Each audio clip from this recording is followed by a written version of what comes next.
Hello and welcome back to another episode. It's long overdue, but that's how it is sometimes. And we're back with XS650, and not much has happened, but a few parts that we are taking a look at. You can see the velocity stacks are in place, HT leads, the grips, the seat, some other things. Today's job is to finalize the front fender and get that in place and fine-tune the front brake, adjusting it, and that's a bit of a hassle when you're with these brakes, and we can go through that. And let's get right into it and look in detail what we've done. Here we have the velocity stacks. Can't remember where we ordered them. Some company in the US. Got the little filter inside there. And HT leads to pick up the brown from the seat and from the grips. And I think it turned out pretty good actually. And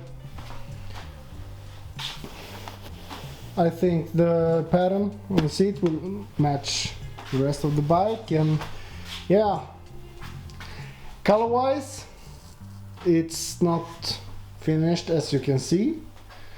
We have some imperfections, the paint raised and have to sand it down, new paint and clear coat. Also installed the steering dampener, that is need some work too, it's not the prettiest.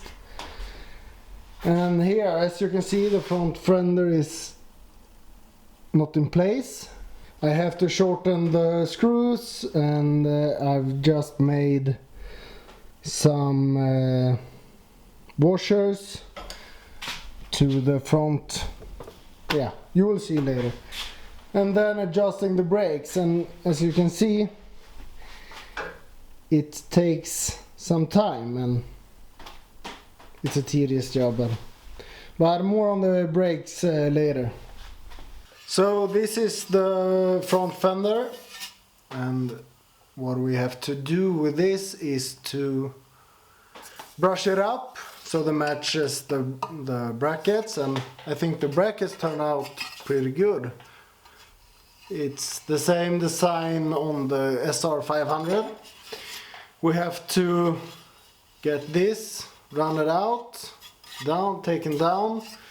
Some screws have to be shortened a bit.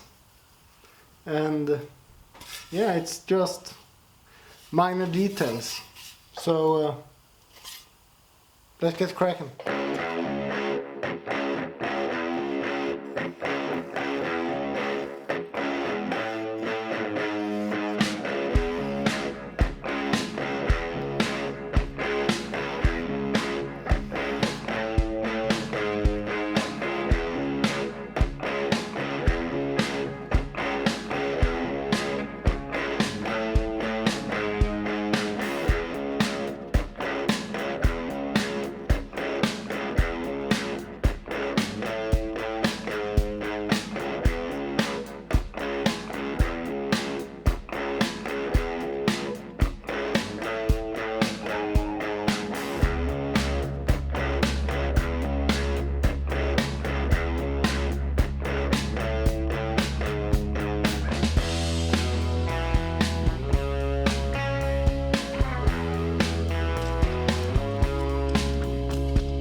And now for the boring part, wet sanding, and you've seen that done before, right?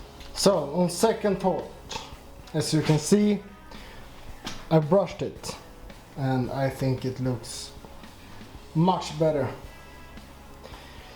We thought we wanted to have it polished so it would match the top joke, but Let me know in the comments below what do you think. I'm split about this. I've decided it's going to be brushed.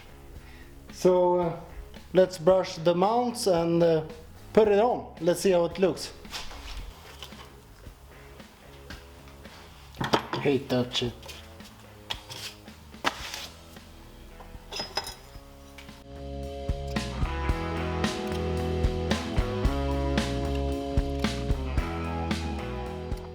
I brushed the fender this way along it, and I brushed the mounts up and down. And I think, I don't know if you can see it on the camera, but it's a nice contrast between them. I think it looks great, and yeah, it's not perfect because the bike has to come down again and into molecules and then put back together.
As I said, I was going to talk about this 4-shoe front brake and how to tune it to bite properly. And some history around these brakes. It's a replica from an old YAMAHA. And when it was wet conditions, these brakes were too bitey, if you will, and the front end would lock up very easily. So often when it was wet condition, they detuned the front brakes to give a more feeling in the front brake. And because of that the racers back then detune it when it was wet. I'm not too picky that it is perfect, because I don't know, I don't want too bitey from the front end, and yeah, we have to run it in and see what's what and then tune it again, and it's a constant tuning of these brakes. It's not like a regular disc brake that it's just goes on and never change, and these you have to tune in constantly. And yeah, the easy way I've done is to just take a gauge and run it between the hub and the shoe, like this, and then pull the lever and see where it bites first. If it bites down here first, that means you need to shorten this linkage, so this lever gets down and therefore pulling up here, because it pulls at both ends and pushes the shoe out. And yeah, then you have to take that out and so on. It's a tedious job, but it has to be done. And yeah, let's see where we are.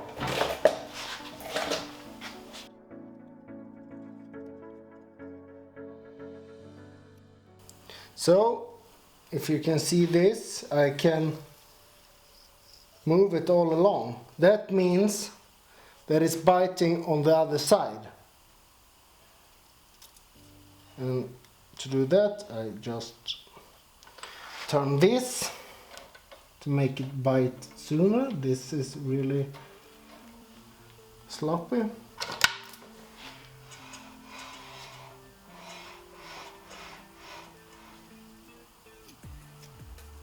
See, here it's against, but not here. It only bites down here, this part. And that means I have to shorten this.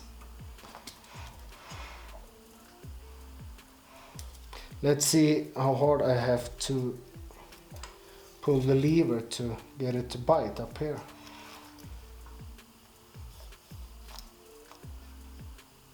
There we go, and that's, yeah. Let's check the other side. Now it's biting really good.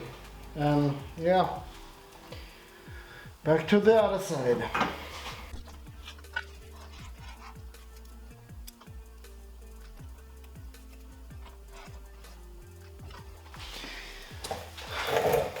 That's it. I'm happy with that as a start. You have to try them on the road to see what happens. I read a lot of history about these brakes and they were really good. Outperformed the first disc brakes and all that. Really expensive though, but they are beautiful.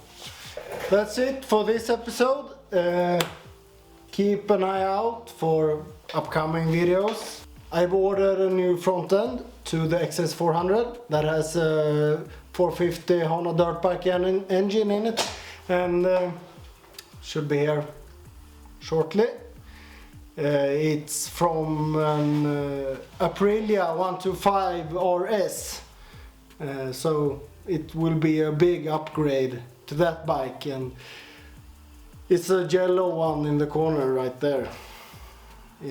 Its front end is hopeless. It's knee when you step on the brake, and yeah. So that's to come, and there will be more videos, mostly on this bike. And when this is tear down and the frame is going to paint and all of that, we are putting a new bike on this lift, and when we're assembling this bike it will be on the third lift, because the BSA behind the camera is going down in the basement for a while. Let's see when, but yeah, we have a few other projects that we feel are more fun at the moment, and yeah, we have a few to choose from. That's enough gibberish. Hope you liked the video. Stay tuned, there will be more, I hope, shortly. And yeah, bye.